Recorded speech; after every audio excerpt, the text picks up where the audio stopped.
After we discuss about the entity, as well as the basic constraints regarding to the relationships, it is time for us to see how do we convert those company requirements into a full ER diagram.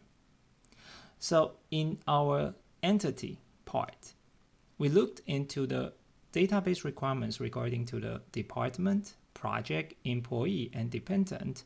We draw 4 entities out of it.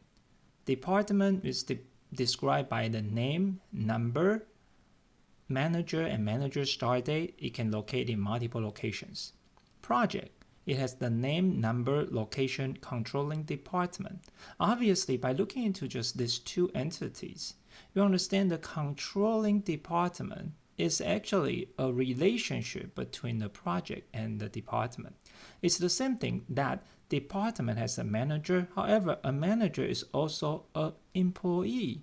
So it's actually this attribute will become a relationship that connects the 2 entities together. And therefore, the relationships are actually the attributes that we draw in the entity requirement discussion.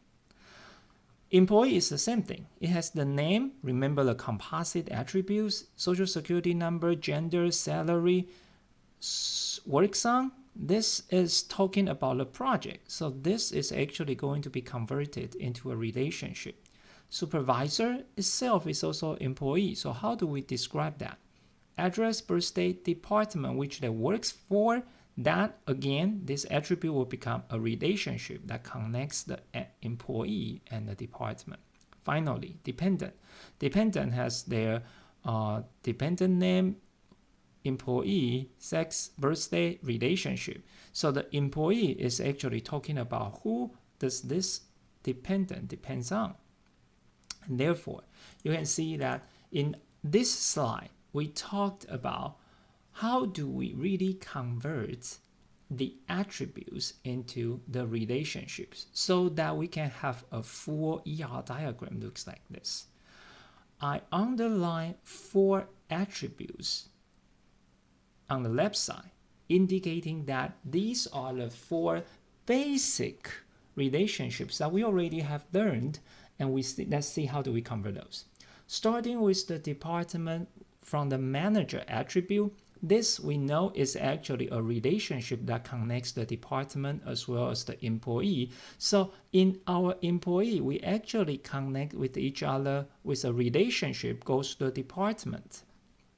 Based on our descriptions, we understand that not every employee, so we use a single line, controls 1 department. However, every department control has to be managed by 1 employee. So we have a double line here and a single line here. You may notice that this is an interesting part. The start date, which describes who is the manager start date that comes from this attribute, goes with the relationship.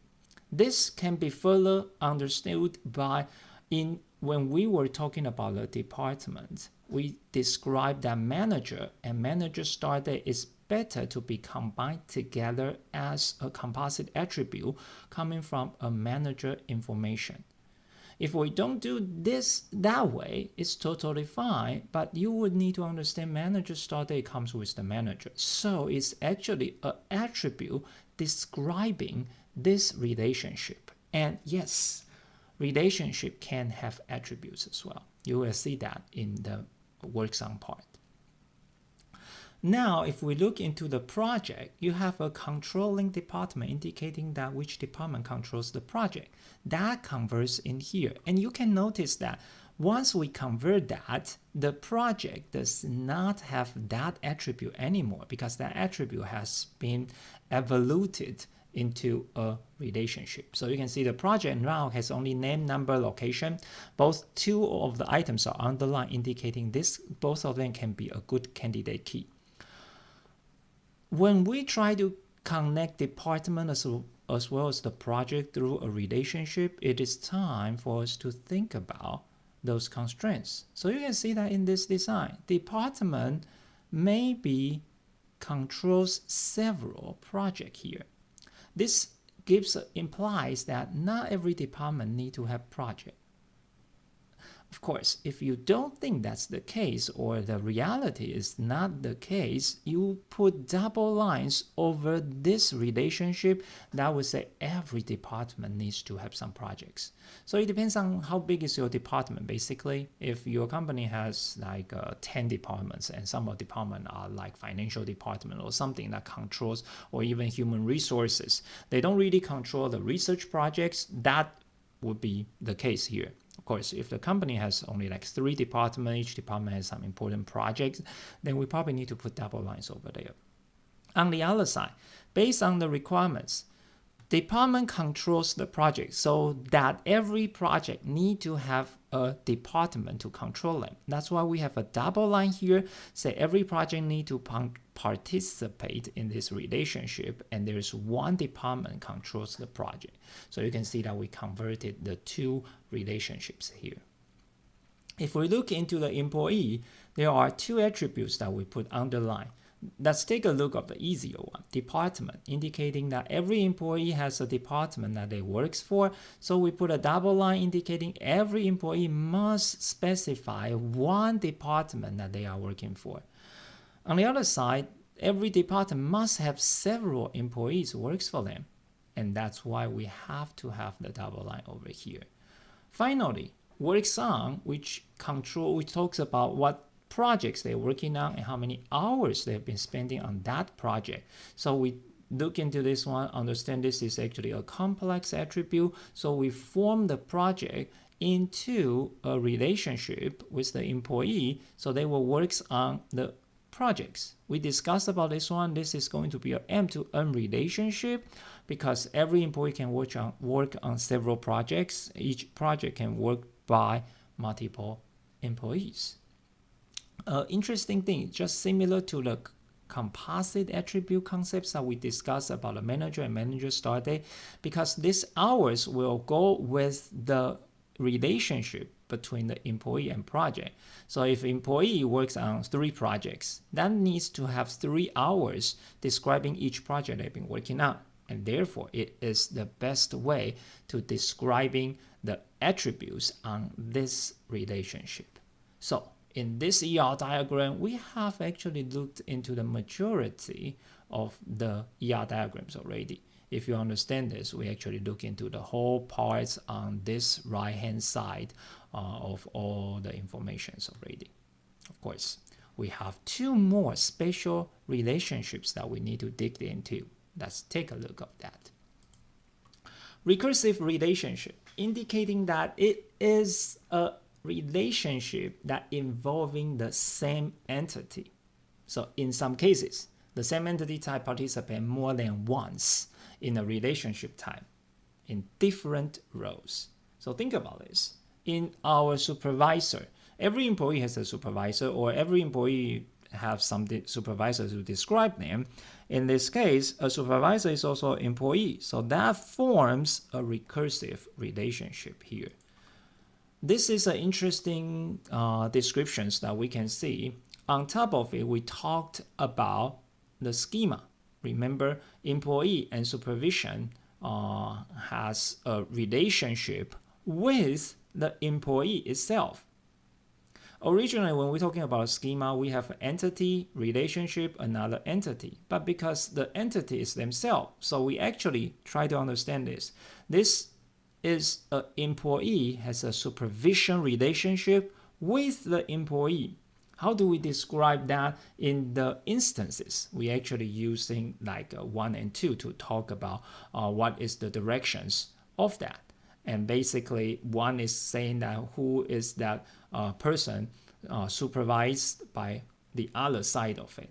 So if you looked into this picture, there's one thing that you may be able to distinguish is that when we look into the structure or the hierarchy in this picture, you will see employee 1 is actually supervising employee 2 and employee 3. So you can see that employee 1 goes to employee 2 over here. Employee 1 goes to employee number 3 over here.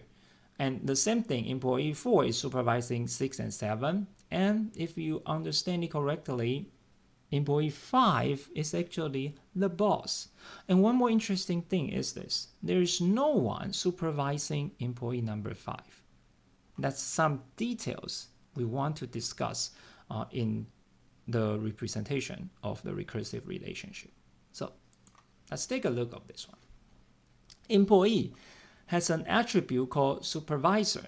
So in this description, because of this attribute, we will need to convert this attribute into a recursive relationship here. So to note this relationship correctly in every single detailed way, take a look of this representation. Employee has a recursive relationship called supervision. So employee is a supervisor of multiple supervisee over here. Since not every employee is a supervisor, so this is a single line over here. If we look into the other direction, employee has one supervisor, goes back over here. Think about this. Why did I put a single line over here? That indicates some employee does not have a supervisor. So if you go back to the previous slide, you understand because we have an employee number 5 that does not have any supervisor. That's why we put a single line over here. Of course, if we want to put a double line to represent a more complete idea, saying that everyone needs to have their supervisor, that would end up employee number 5 will supervise employee number 5 himself. If we make that choice, then we can put a double line on this side of the recursive relationship. Finally, we have only one thing left. And of course, this one looks totally different from all other relationships because this one has a double diamond and a double rectangular, talking about a dependent. So what does that mean? Let's take a look at this. Weak entity type. This represents the idea of the weak entity. Consider entity type of dependent related to the employee. They are only relevant to the company because of the dependent. Okay? They are identified as distinct entities only after determining the particular employee entity to which dependent is related. Think about this. If this employee get fired, then their dependent does not relevant to the company anymore. That is the important idea of the weak entity. So weak entity type normally has a partial key, which is the set of attributes that can uniquely identify weak entities that we are related to the same owner entity, such as children number 1, children number 2, children number 3, that's connected to the employee they are looking at. That is a very special concept of the weak entity here.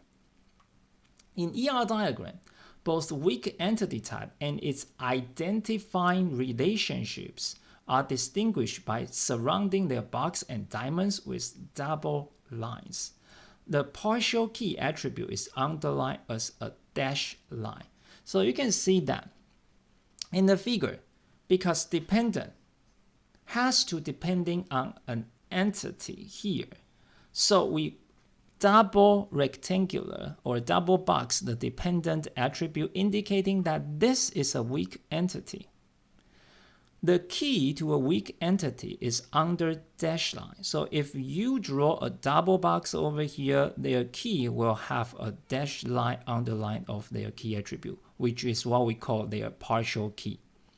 Besides, weak entity may have multiple relationships, but we have to identify that this, since I say this is a weak entity, which one is their identifying entity? So we use only one double diamond indicating that dependent belongs to the employee.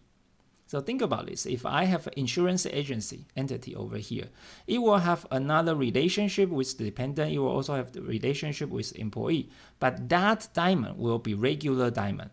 You will only have one double diamond for the weak entity, indicating that which one they belongs to. Again, this is a very important concept because when you are looking at the dependent, they only exist because of the employee. So if we fire the employee, the dependent in the database no longer important to our database. If we looked into that concept, thinking about this, if I fire someone, the department they are associated with is still there. The same thing about the project. If we fire someone or someone left the job, the project is still existing in the database. We are not going to kill the project because the person are left. So this is a very important concept to understand the difference between the weak entity as well as the regular entities. Some other real life example you can think about. If we're looking at some athletes information using NBA, National Basketball Association as an example, the players' statistics. Thinking every player have some interesting statistics. What's their field goal rate? What's their average number of rebounds? So those are the things associated with the player. If the player no longer plays in NBA, those information are not going to be important anymore. Using another example, if we look into the movie as our mini world domain, each, say, director, they can win some awards, global award, Oscar award. So those award history associate with the directors himself only. If the director is no longer keep tracked in our database, then those information are not important anymore. So you can see this is the kind of ideas. It's not a very easy concept over here, but that gives you the ideas that what does it feel like a weak entity. If something no longer there, then this item is not relevant anymore. We will see some practices in the future as well. Another way to understand the weak entity type is that it can be converted into complex attributes. Think about this. If we come back to this one, saying that we don't want to use the weak entity anymore, I want to merge that back into the employee.